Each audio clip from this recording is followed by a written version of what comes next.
let's go ahead and get started with working through some more different examples of how we might see trigonometry utilized in a problem.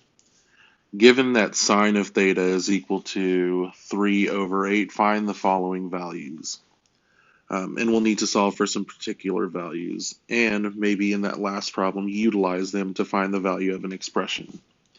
If the sine of a particular angle is given as 3/8, what I want to remind you is that the sine represents some ratio in a right triangle, that the sine is opposite over the hypotenuse, the cosine is the adjacent over the hypotenuse, and the tangent is the opposite over the adjacent.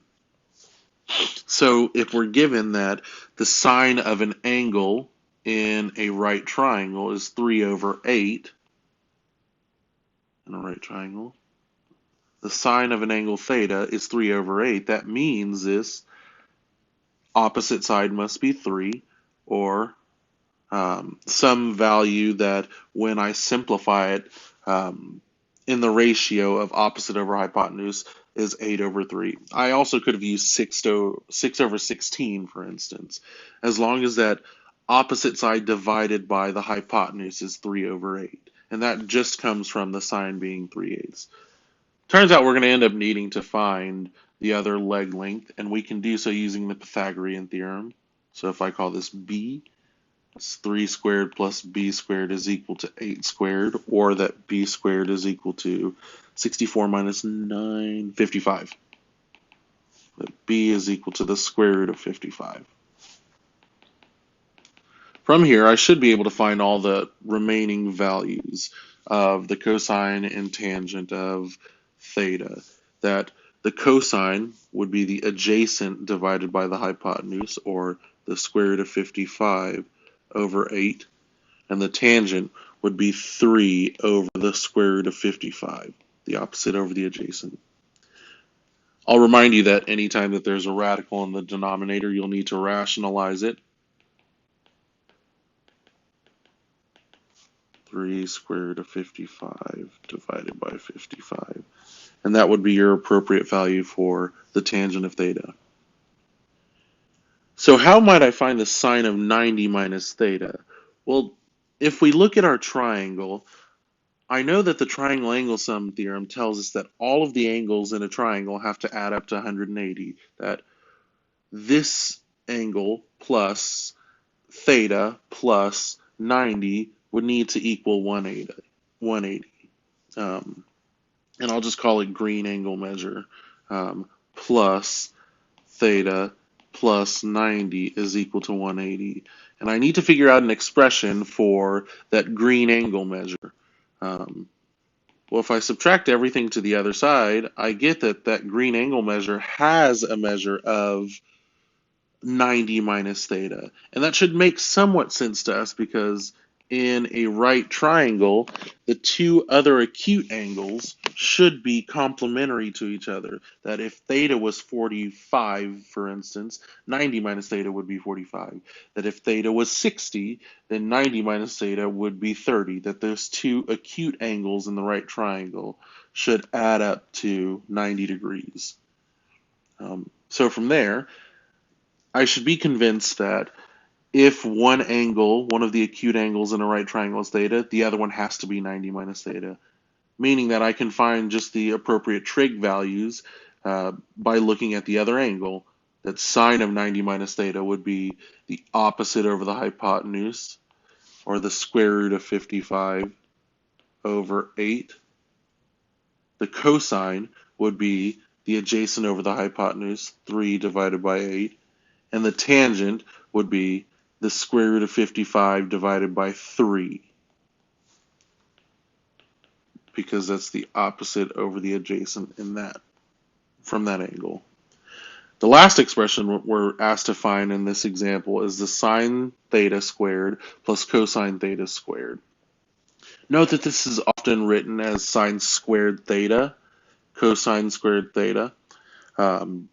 We write it this way just to reassure ourselves that it's the value of the sine and the value of the cosine that you're squaring, not the measure of the angle. You're not squaring, for instance, 45. or you're not squaring theta, you're squaring the sine and the cosine values. We've already solved for the sine and the cosine in this problem. The sine we're given is 3/8, and the cosine we found was square root of 55 over 8. Square root of 55 squared. So squaring each of those, I can square in the numerator and denominator. That's 9 over 64. Plus the square root of 55 squared is 55 over 64. Equals, since these two fractions have the same denominator, I can add their numerators. 64 over 64, or 1. Turns out this is a relationship that we've happened upon. It's called a Pythagorean identity, that for any value of theta, if I square the sine and I square the cosine and add them together, I always get that it equals 1. And it has to do with the fundamental relationship of how the sine and cosine are defined. If we have time, then we'll address that even further. But right now, I just want to move to the second type of example you might see. And that's, given some particular triangles and some information about the triangles, can you find the lengths of the missing sides, or at least the missing variables? In an extended problem like this, you might be asked to find all of the side lengths and all of the angle measures, but once you find at least 2 side lengths, you can always use the Pythagorean theorem to find the third, and once you know at least 2 of the angles, you can use the triangle angle sum theorem to find the third. From here, though, this problem only asks that we find the value of A. In this example, we're given some angle, and we're asked to find the measure of the opposite side given that the hypotenuse is 10 inches. Well, I'm given an angle measure, meaning that I can set up an appropriate trig ratio using the opposite and the hypotenuse, that the sine of 15 degrees in this instance would be A over 10. And from there, I can use whatever values that I can plug into my calculator to find the value of A. But first, I need to solve for A, and I can solve for A by isolating it on one side of the equation, much like I've done in basic linear equations. Multiply both sides by 10, and that A is equal to 10 times the sine of 15 degrees.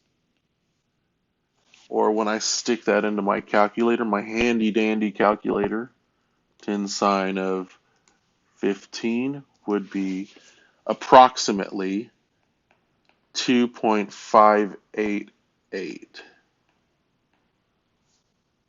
inches.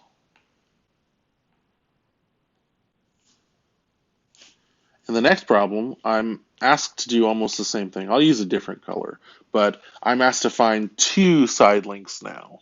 And I can do so by setting up any appropriate ratios. Well, given this angle 47 degrees, if I use the sine, then I could set up the ratio that the sine of 47 is equal to B over 16.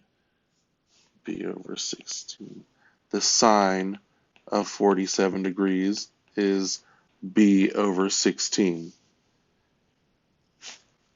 From there, I can solve for B by multiplying both sides by 16. B is equal to 16 sine of 47, meaning that B is 16 sine 47, 11.702, approximately 11.702 feet. And I can do something similar for A. What I want you to notice, though, is that I also could have solved for 43 in this example, the other angle measure. I know that these two acute angles need to be complementary to each other in a right triangle. I could have solved for the other angle, and from there proceeded to use the cosine to solve for B, that the cosine of 43 degrees is equal to B over 16. I could have done that to proceed forward with finding B. You would get the same value if you did so. The beauty of trigonometry. Now let's find the value of A. From 47 degrees, I could also find the value of A by using the cosine.